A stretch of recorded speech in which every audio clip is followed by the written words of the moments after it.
J'étais passionnée de foot quand j'étais petite. Mes parents acceptent enfin de me mettre dans le club de la ville. C'était une équipe mixte. Mixte, c'était 80 garçons, 2 filles. On avait les vestiaires des arbitres. On se sentait un petit peu seul.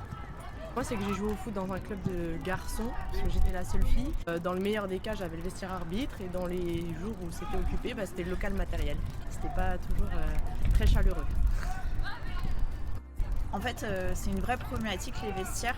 On se change très souvent dans les vestiaires des arbitres ou même dans les toilettes.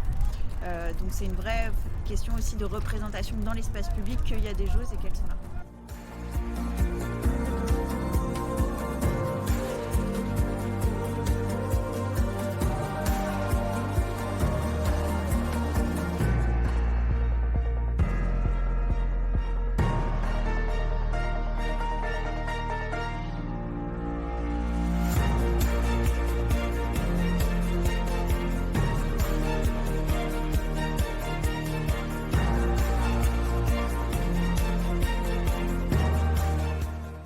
Alors bonjour, je m'appelle Claire Allard, j'ai 34 ans, je joue au foot depuis que je suis petite au niveau amateur.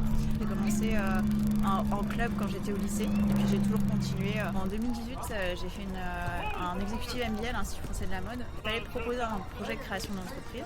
J'ai proposé l'idée de faire une marque en fait, de vêtements de football pour les femmes. Dans toute ma carrière, je m'étais rendu compte que pour les jeunes filles qui jouaient, il n'y avait pas d'équipement adapté. Le rayon foot féminin, il n'existait pas dans les magasins de sport. Quand j'étais en club, on jouait très souvent avec les maillots des garçons des saisons passées qui étaient 10 fois trop grands. C'était une vraie problématique avec une offre limitée et qui montrait aussi que du coup il n'y avait pas de visibilité des joueuses. Je pense qu'en engageant toute une communauté finalement autour du football féminin, en engageant les citoyens pour changer un peu les mentalités et montrer que les jeunes filles ont un accès à la pratique et ont des conditions pour évoluer au mieux dans cette pratique, on peut les porter à ce qu'elles se sentent vraiment confortables et à leur place sur le terrain de jeu.